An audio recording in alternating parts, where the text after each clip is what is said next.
Well guys, my Gastonia seems to have gone the way of the Sinoceratops and Cosmoceratops. But luckily, since so many in-hand photos have been shown by now, I can do this one instead, which I was actually more excited about. In a way, it's a blessing, since I just had a tooth extraction, so that's saving me a little bit. Please forgive the lisp. There has been a dearth of good saurolophine hadrosaur models. I think a large part of it is due to the seemingly boring featurelessness of the group. From a marketing perspective, an animal with exotic horns, armor, and crests seems to be more attractive than an animal that does not. An elk, for example, seems more interesting than a cow. And even poor Edmontosaurus annectans hasn't escaped, and no hint of a possible embellishment goes unpunished. So, for enthusiasts of hadrosauriformes, it's a treat to see one. And again, what a shock, it's from Haolonggood. I've ever only had one, this Carnegie, and in my youthful foolishness and immaturity, I gave it away, thinking it was boring, taking up space, figuring I could always buy one back later. We all know the outcome of that. But as I've grown more interested in hadrosaurs, I value these featureless dinosaurs more, and so it's nice to see one finally come on the market from Haolonggood. Maiasaurus has often been translated to mean good mother lizard, from the Greek Maya, but really that means more like a midwife. Greek speakers, please give me your insight. And Saura, being the feminine form of the more familiar Saurus. Unlike our last Haolonggood Mayasaurus, it's represented by quite substantial remains, so we know quite a lot more about it. Maiasaura has been estimated to be about 9 meters or 30 feet long. I estimate the model to be 23.5 centimeters or 9¼ inches through the centra, making the scale about 1 to 39, so closer to 1 to 40th.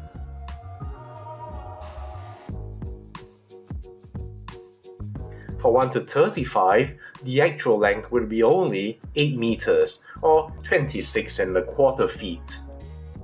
You can decide for yourself which scale you favor. Haolonggood's Maiasaura comes in 2 colors. As often the case, it's a choice between something browner or something greener. The subdued green is, as always, sublime, but as you'll see later, there's more to the brown than meets the eye. So let's take a closer look. In the head, you can see the detail in the face, very nicely rendered. The color accent around the nostril, the blue eyes, the whole thing looks pleasing to me. The blue eyes have a bit of overflow, which you may want to clean up, but just a general sculpt.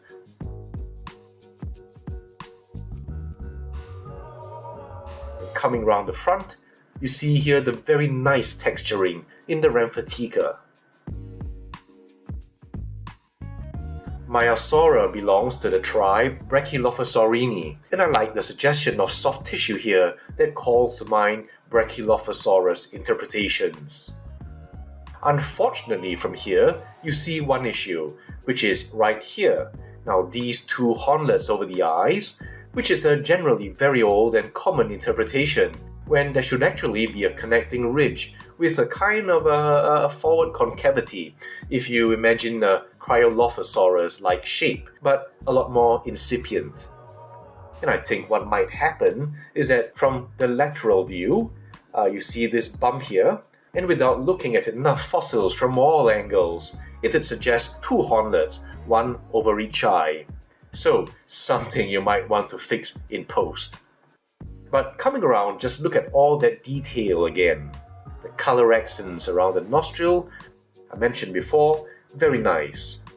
Now another maybe minor point is whether you believe in cheeks as traditionally depicted, or whether you've bought into the idea of pseudo-cheeks formed by the AMES muscle as suggested by Nababizadeh here, and I've shown you this before. So let's look at the rest of the animal. The skin texture is detailed as you'd expect. You see the white this time is very subtly infused and not as stark. And those details like the midline osteoderms, each of them in 2 tones of color.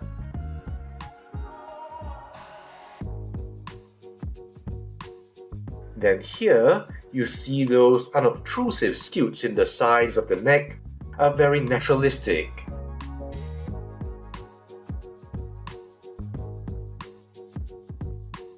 Wonderful texturing, especially when it catches the light just right. Now I don't know if any of you got the green Haolonggood Mayasaurus, but it probably looks something like this.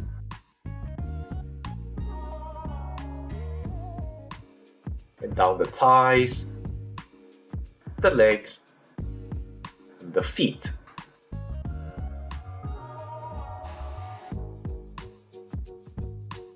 From the back here, again down the legs, well-turned ankles is the old-fashioned phrase that comes to mind here, and which I suspect dates me a little. Now the texturing down the shoulder, the arm,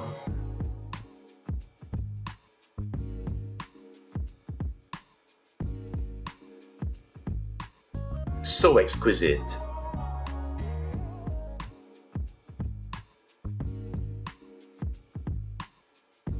Then down the tail,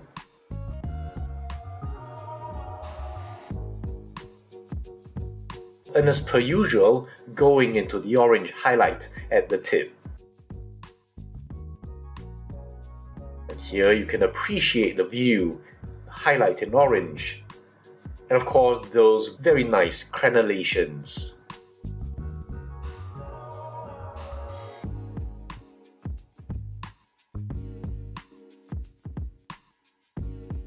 Just a look at the underside. Rather unusually shaped cloaca.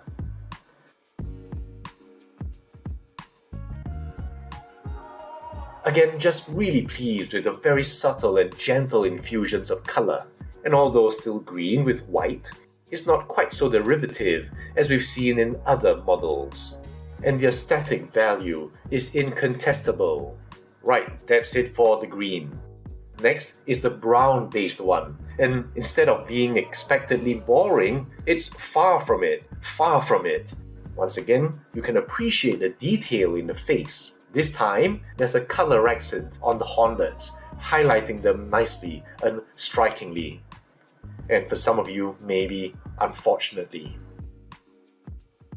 Again, that Ramphatica is just wonderfully executed, with just enough texturing and a subtle paint application to suggest an organic structure. Just look at this and the number of tones they've added to it. The blue eye is nicely done, and even the nostril area is picked out in a different color. Now here's where we really start to see the beauty of this paint job. Look at how beautiful this whole area is done, with all these color blends going on. Most beautifully, I'm not sure if this comes out on camera, there's actually an infusion of green into the sides, just a little shade of it, kind of a hint that actually gives this animal both attributes of the usual dichotomy between green and brown. It's not just brown, but gets into a very saturated orange up here. And with those stripes infused into this orange zone, as well as down from it, immediately gives the whole thing a sense of complexity. In the shoulder area, again, see how all of this color just comes together.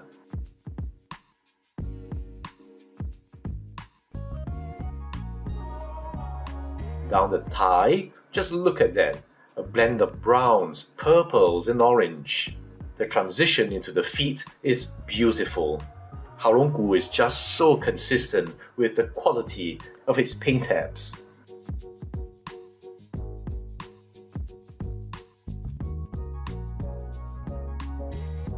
And all of that complementing the scale detail.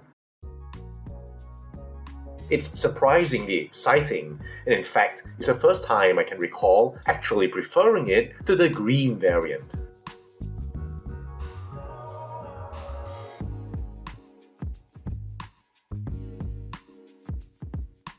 Then here you can see that tail getting that infusion of purples. With that dorsal orange, absolutely striking. You see those midline scutes just sitting almost unobtrusively there without calling attention to themselves, but are more elevated in my eyes because of it. They transition with the purple of the skin. Really wonderful and beautiful, one of the best I've ever seen. And now the babies. Now each one is undeniably cute, a precocious little thing gambling ahead of the good mother, possibly into mischief. But unfortunately and ironically, because of how well painted the adults are, the babies look very basic, like a different line painted by a different artist. The detail is actually quite good. You see the scales, the central osteoderms, the face, the beak, really quite nice. If I had the skill, I'd leave the adult well alone and paint the baby to level up a little bit in complexity. Now you can put the greens together, you can put the browns together, but I like the idea of recognizing that babies can be colored very differently from the adult, and I prefer to mix them up. And here we see some pickup of the green anyway. And somehow, mixing them seems to make the disparity in application less obvious. Alright, some comparisons. Now most obvious is to compare them with each other. You can see why, while my instinct would have been to go for the green, this isn't just brown, is it? There's so much that goes into it. Just another level of complexity.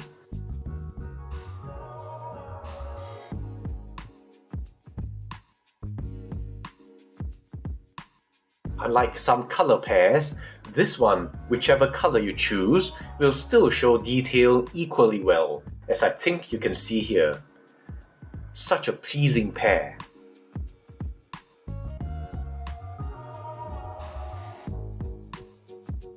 Then we have the Haolonggood Teratolophus, yet another dinosaur none of the other big companies seem to think of offering, until Haolonggood. And the two greens together, and you'll see the different approaches to paint subtlety in Haolonggood's evolution. Just a size comparison here.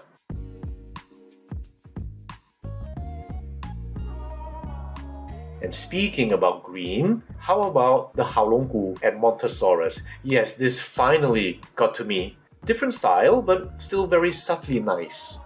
You can really appreciate just how beautiful Haolonggood's latest hadrosaurs are.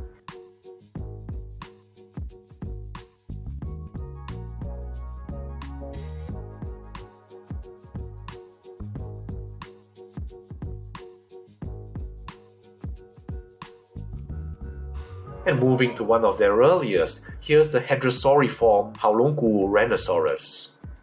Best known not just for being a dinosaur that Haolonggood finally gave us, but perhaps more of their dedication to making corrections if enough fans clamour for it. And as for another green, how about the PNSO Qingdaosaurus, another beauty in green.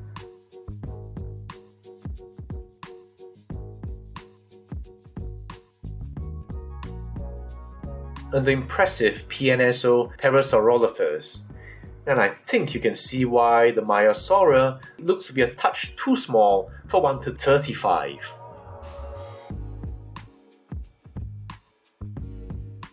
Then the green PNSO Lambeosaurus. Our final size comparators, the PNSO Wilson and the Cameron. Oh yes, I almost forgot for some contemporaneous animals. Here's the Haolonggood, the Spletosaurus.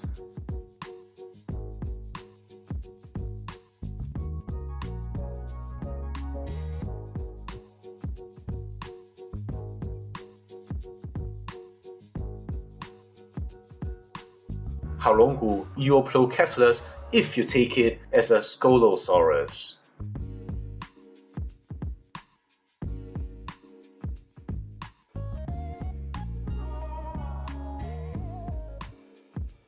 and the wonderful Mayasaurus. So that's it for the Haolonggood Maiasaura. Really such a beautifully rendered hadrosaurid, and not just the bow plan, but the color.